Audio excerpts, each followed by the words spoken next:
I used to wake up every day already feeling behind, trying to be the perfect mom, the perfect wife, the perfect everything, until I realized it was breaking me. Hi, my name is Treasure. Welcome to my YouTube channel.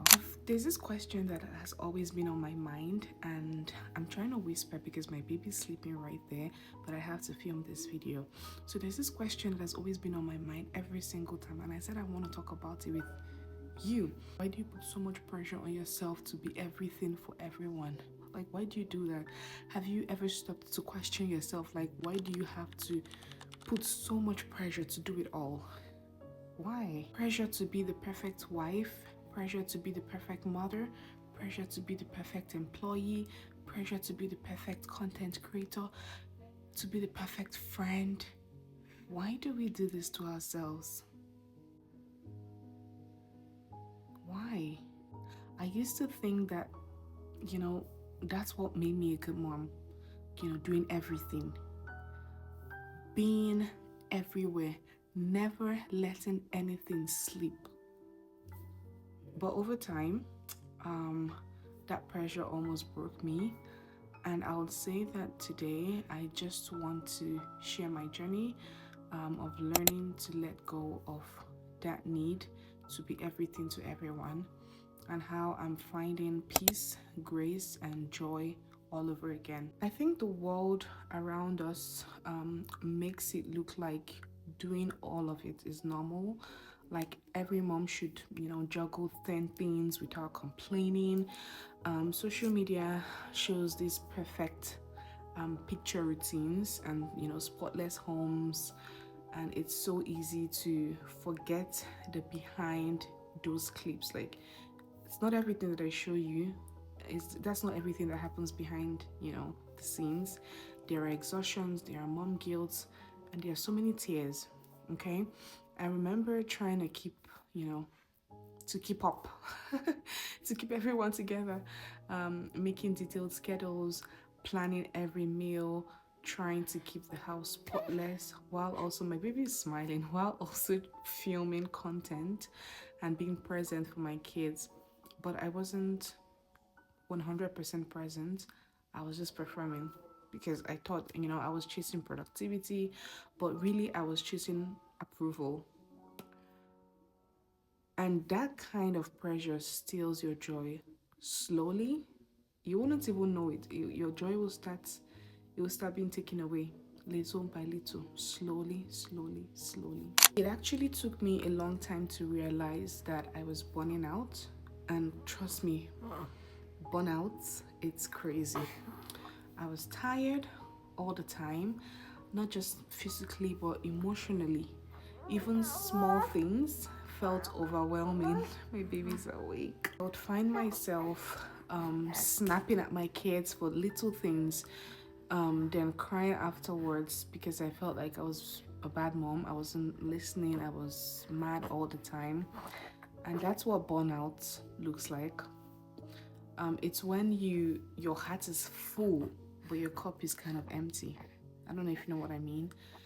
And when you're giving everything to everyone else, but nothing to yourself, for me, the hardest part was admitting that I couldn't keep doing it all, that something had to change. I remember one night, after another long day, I looked around my messy kitchen and just sat at the floor. I didn't clean up. I didn't plan the next day. I just sat there and I cried. I talked to God.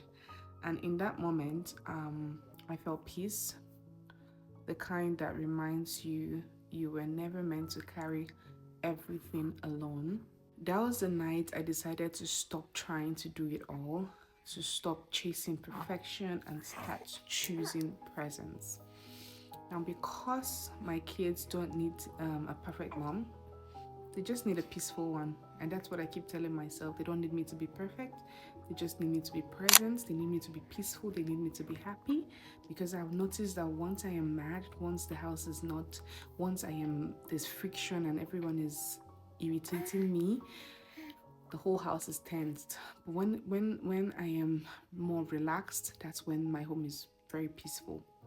And after that, I started setting boundaries, not walls, just, gentle boundaries to protect my peace. I learned to say no without guilt, to ask for help without feeling weak. And this is the biggest thing I struggle with, asking for help.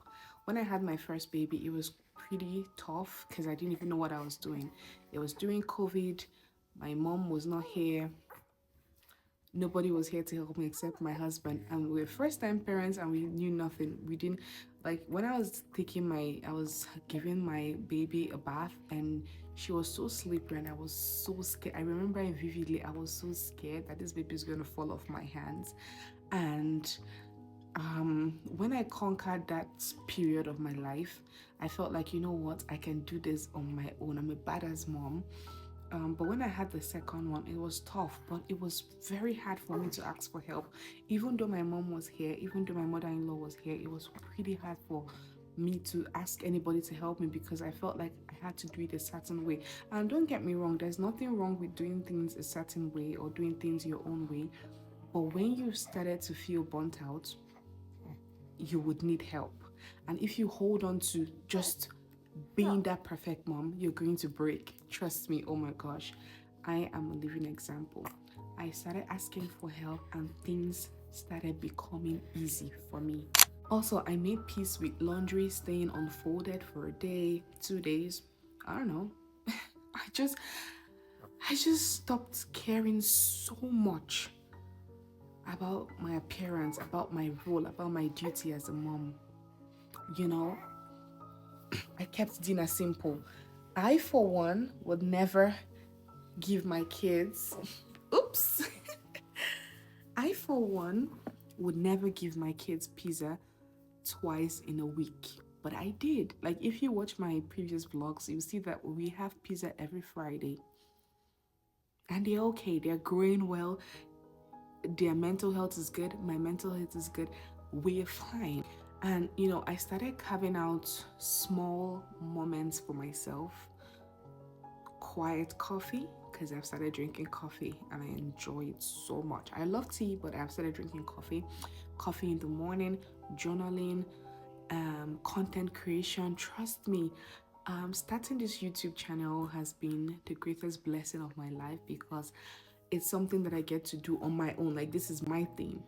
So it's not work. Okay, I'm trying to work and, make money for the house and extra income, taking care of the kids and all that. No, this social media is something that is dear to me because this is kind of like, this is my own thing and I enjoy doing it so much, even though the views are low sometimes, but I enjoy doing it. It's my thing. So I started creating things for myself that doesn't revolve around just being a mom, that doesn't revolve around just being a wife.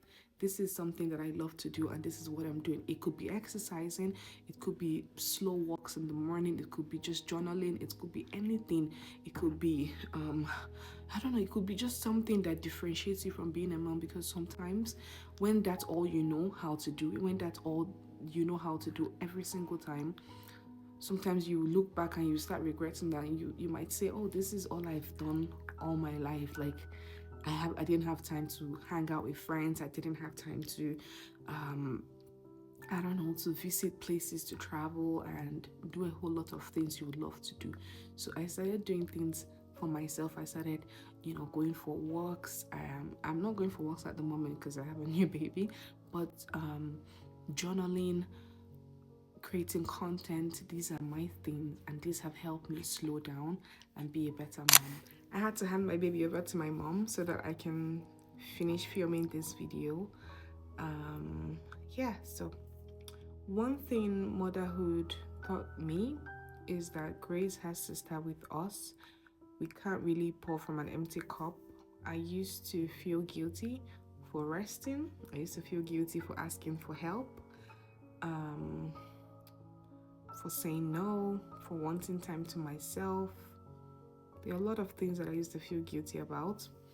But then I realized that even Jesus rested when he stepped away from the crowd to be still. Even Jesus wept when the cup was, when the burden was so much. So if we have to model Christ, if we have to model Jesus, we should also take out some time to rest. You can cry if you want to. You can, because I feel like it's a good therapy to let it all out when you feel overwhelmed. Motherhood isn't perfect. It's a calling, and God never called us to be perfect. He called us to be present. He called us to be good moms. He called us to be present. So I would urge you to do that. I think it's going to help. I'm also talking to myself as well as I'm talking to you. God didn't call us to be perfect. I'll say that again. He called us to be present. Now, if you're feeling like you're drowning under the pressure of doing it all, please know you don't have to. You're already doing enough. Your worth isn't measured by your productivity. It's in your presence, your love, your grace. I actually watched a video yesterday on TikTok and it made me cry. This lady said that the way you're obsessed with your kids, that's the same way your kids are obsessed with you. I think she's a teacher or something, and she said that when she's in school teaching kids, these kids say so many loving and wonderful things about you. So the same way you're obsessed about them, the same way they're obsessed about you. So don't think you're not doing well. Don't think you're not setting a good example for your family or for your kids. They see you, they see that effort. Just keep showing up, keep doing what you're doing. You're doing amazing. So, rest when you need to. Say no when you need to. And remind yourself that people who love you most, your children, your family, God, they don't need you to be perfect. They just need you. So if this video spoke to you, I would love to hear from you. I'd love for you to share it with another mom you might think needs this reminder. If you're trying to find peace in your own journey, just remember that grace is enough. You're not behind, you're becoming. Yeah. So I'd like you to subscribe if you haven't at this moment. Like, share, send this video to a mama that needs it. And I will see you guys in the next one. Bye, mama.